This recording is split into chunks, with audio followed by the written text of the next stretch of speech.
Goldfish, written by Kate Felix. Interior, Grandma's house, kitchen. A large fish lies on the cutting board. An axe descends, decapitating the fish. Interior, Zane's auto shop. Geriatric hands play an eerie version of La Cucaracha on the keys of an old organ. The fingers are coated with grime that can no longer be washed off. An antique phone rings atop of a cluttered desk. The organ player continues to face the organ. Her veiny hand reaches over and picks up the receiver. Interior, dark room. Withered lips with poorly applied lipstick take a drag on a cigarillo, then speak into the phone. Think we'll make it, Zane? Either way, we'll be in a hotter place when we're through. The withered lips wheeze with laughter. Interior, Zane's auto shop, front room. If Yoda had an auto shop, this would be it. There are manuals, papers, radios, coating every surface. In the center of this random maelstrom sits the organ player at the helm of her antique instrument. She turns and is revealed to be Mrs. Zane, an 80-year-old courtly love with gray-rinsed hair, a shunder, and 2-day-old makeup. The lapel of her filthy auto mechanic's jacket is stitched with the words, Ina. Did the jackal get the call? He's on his way. Mrs. Zane smiles, replaces the receiver, and returns to playing the organ. Interior, Zane's auto shop, back room. Mrs. Zane is on her back under the grizzled husk of an antique sports car, attempts to tighten a large bolt but her shaking hand drops the wrench. A radio in the background reports the traveler's weather forecast. She curses and tries again. The second try is successful and she smiles. The weather in Mexico will be sunny and 38 degrees.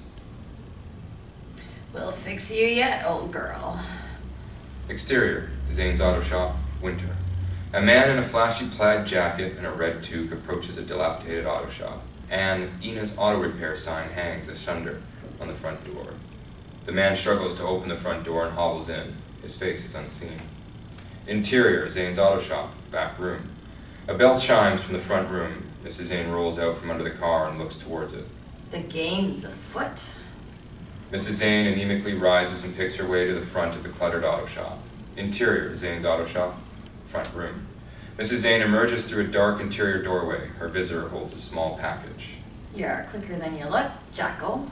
20 minutes before it works, and it only lasts an hour. And for the rest? I'll see you in Oaxaca. Mrs. Zane's eyes dance with mirth. Interior, Zane's auto shop, back room. Mrs. Zane leans under the hood of the car. She reattaches the last spark plug with an unsteady hand. She opens the driver's door, lowers herself into the front seat of the car, and tries to key in the ignition. The third time is a charm, and the car comes reluctantly to life. Mrs. Zane slaps her hand on the dashboard, starts laughing, and dissolves into a coughing fit. Exterior, Zane's auto shop. The large garage door opens to reveal Mrs. Zane in all her glory. I'm coming for you, Arlene. Her look turns sinister. Get ready, old girl. Interior, Zane's auto shop, back room. Mrs. Zane lowers her old lady cataract sunglasses and is cool as a 90-year-old can be. She drives out of the garage and veers erratically down the street. A mariachi band plays La Cucaracha on the radio. Interior, Dr. Harriet's office. Dr. Harriet, 80s, a disheveled, delicate genius, sits at the old oak desk and smiles kindly at his two visitors. They are Tariq, 20, a man-bun hipster, and Kylee, 20s, a sarong goddess of false sin. The doctor's office is from a past era with faded anatomy charts, dusty old books, and unrecognizable items in formaldehyde jars. A medical degree from 1930 for John C. Harriet hangs behind the man himself. You're right to be concerned about her. Tariq and Kylee exchange a guilty look, and Kylee shifts uncomfortably in her seat. I hate to throw shade on Grandma, but I have to do something before she hurts herself, you know? Dr. Harriet nods sagely. My dad said... I'm sorry about your father. Yeah, whatever. Kylee glares at Tariq. I mean, yeah, I was awful about Dad. And it's such a shock. But you know what they say about heart disease. Tariq and Kylee look blankly at the doctor. The silent killer. An uncomfortable silence lingers. So, about Grandma? Well, here's the pickle, kids. If I declare her incompetent now, she has no power of attorney in place. Your dad didn't manage to get her to sign the papers before... Dr. Harriet slides some forms across the desk. What if she won't sign? Then the whole thing's a mess, I'm afraid. The government will get involved, and the estate will be tied up for months. Tariq's eyes narrow as he struggles to comprehend the forms. But either way, we will get everything eventually. Well, yes, but your primary concern is your grandma's care. Of course, living alone in that dirty old house with that nutbag Mrs. Zane for company. Dr. Harriet smiles to himself. Quite. It's my duty to report her, but Arlene is dear to me. I want to make it as easy as possible for her. And the best way is to get her to sign this? Yes. That way, when I file the medical paperwork, you can just take over. Interior, hallway outside of Dr. Harriet's office. What the hell was in those jars? I don't know, specimens? Old weirdo should have retired 30 years ago. I think it's sweet how much she cares about Grandma. Tariq rolls his eyes. Exterior, in front of Grandma's house. Tariq and Kylee walk down the sidewalk, vaporizers in hand, towards a 1930s-style house that's seen better days. The antique sports car is parked on the street up front. Is that Grandma's car? They approach the car. I thought Dad took her keys 100 years ago. I guess she had another set. Exterior, Grandma's house. Tariq knocks and stares angrily at the unanswered door. Where the hell is she? They look in the front window to reveal an empty dining room decorated in 1940s kitsch. Exterior forest, a pair of horrid, veiny legs encased in well-worn knee-high stockings and sensible ankle boots trudge through the snow. The legs stop walking, and the wheezing breath of someone unwell is heard. A few thick drops of blood hit the toe of the boot, and the snow beside it. The wheezing intensifies and turns into coughing. A few more drops of blood fall on the snow. Exterior, Grandma's backyard. Tariq and Kylee walk behind the house. Where's Mrs. Zane gonna live when we sell the house? Who cares? Tariq retrieves the spare key from under the garden gnome. Someone stands concealed behind an adjacent tree. Tariq stands up and comes face to face with the mildly wheezing, insane-looking Mrs. Zane. She stands quietly in the trees, watching him. Tariq doubles back in surprise. Mrs. Zane? What the hell? Mrs. Zane beholds Tariq and Kylee like Christ's second coming and awkwardly wipes her nose. How lovely you've come to visit. It's been a month of Sundays, and look how you have grown. Mrs. Zane, I think your nose is bleeding. Mrs. Zane looks to her blood-covered hand. So it is. Never get old, young lady. That's my advice. Mrs. Zane rubs her bloody hands together in celebration of her clever joke and replaces them in her coat pockets. The bottoms of both bulging pockets are soaked through with blood, and red drops collect in the snow below. Mrs. Zane, is there something in your... Mrs. Zane looks to the snow below and enthusiastically speaks over Tariq's question. Have a mint. Sugar jollies, your old favorite. Mrs. Zane takes a small tin out of her breast pocket and opens it, inviting the two to select a cello-wrapped confection. They hesitate. Don't make Zany upset now.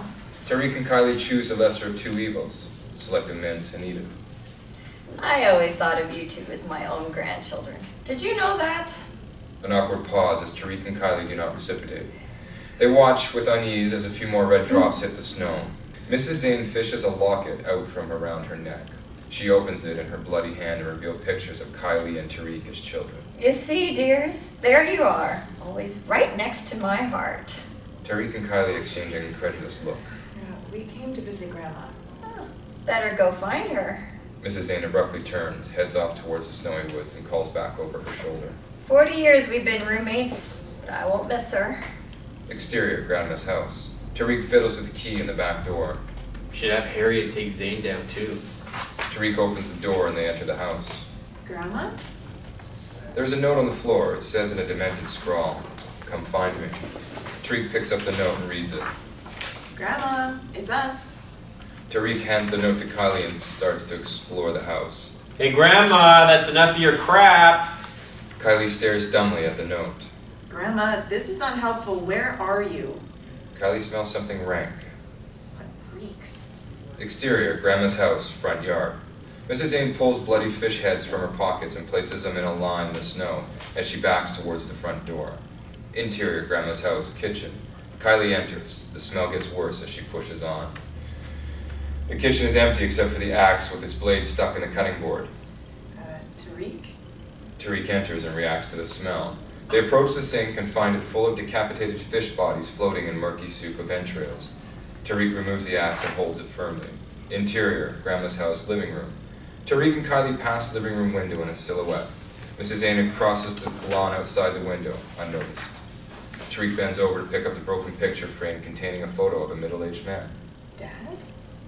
Mrs. Zane's bloody hands slide up the window beside Tariq's head, and she presses her face against the outside glass.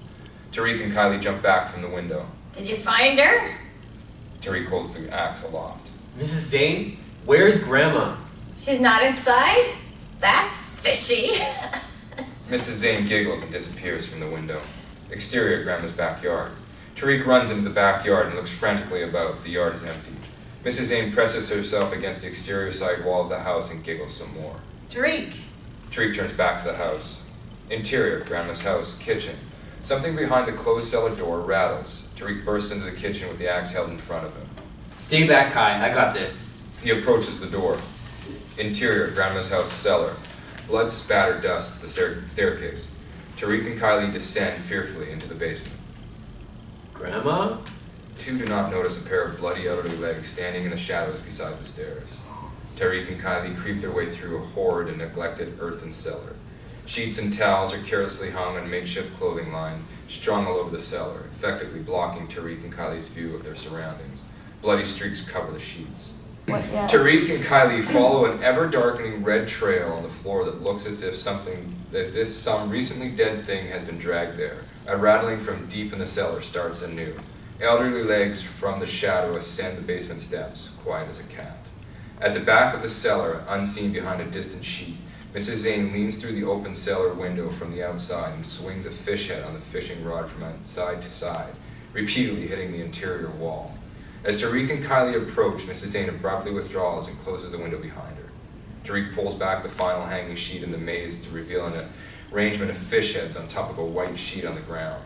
The fish heads on the macabre background of the blood-spattered veil. Blood-spatter spell, bon voyage. Mrs. Zane's feet stand outside the window above them. I feel strange, Tariq. Something is wrong. Kylee looks unwell. Shit, Kai. Tariq reaches in his pocket and pulls out the cello wrapper from Mrs. Zane's candy. Tariq and Kylee lock eyes, terrified. Interior, Grandma's house, dining room. The pair of elderly legs scuttle across the floor, accompanied by quiet laughter. Interior, Grandma's house, cellar. Tariq and Kylee stumble through the sheets, tearing them down as they weave desperately towards the stairs. They struggle up the stairs and lurch into the kitchen. On their way to the front door, their eyes fall on the gruesome sight in the dining room. Interior, Grandma's house, dining room. Mrs. Zane stands in the front yard, looking in the dining room window from a distance. A bloody leg lies lifeless on the table. The leg is attached to a glassy-eyed and dead-looking old woman. Fish heads are arranged artistically around her. Grandma? Tariq sways on his feet and struggles to hold the axe. Mrs. Zane's face appears close to the window. She watches the players like puppies in a pet shop. Tariq approaches the corpse and holds his finger under his nose. The corpse's eyes flash open. Tariq stumbles backward. Kylee leans back against the wall and slumps to the floor. Got you good tea. Tariq slurs his words and struggles to remain conscious. Grandma, you're such an asshole. Apple doesn't fall far from the tree. Grandma quietly laughs. Mrs. Zane appears at the entrance to the room, humming with excitement. Grandma, Both Kylee and Tariq lose consciousness. thought you'd stick me in a home and burn through my money, dear hearts. Useless like your father. Mrs. Zane giggles. I'll be sunning my scales in Mexico before you can cry murder. Interior, car. Mrs. Zane opens the glove box, extracts a thick wad of Canadian cash. Grandma whips out a retro flip phone and dials. And all here, Arlene? Grandma waits in the line for her call to be answered. Half of it's 80. The jackal will bring the rest when it's done. Let's roll, honey. Grandma's hand lingers on Mrs. Zane's thigh as someone answers her call. Hello? Dr. Harriet? I wonder if you could make a house call. Mrs. Zane exchanges a sinister smile with Grandma and snaps on the radio. Latin beats fill the car as they lower their granny shades and drive off erratically into the sunset. Exterior, Grandma's house, front yard. Dr. Harriet inspects the fish heads arranged in front of the house. He follows the gruesome line with his eyes to the front door. Oh, Arlene. His expression is hard to read as he methodically retraces the trail and enters the house. Interior, Grandma's house, front hall. Dr. Harriet follows the fish heads through the front hall and into the dining room, where he discovers Kylee and Tariq, bound, gagged, and squirming on the floor. He considers them for a moment, crosses placidly to the mantel phone and dials 911. Yes, this is Dr. Jack Harriet. We will need the police and ambulance, I'm afraid. Exterior, sunny Mexican beach. A large whole fish with blackened eyes cooks over a campfire.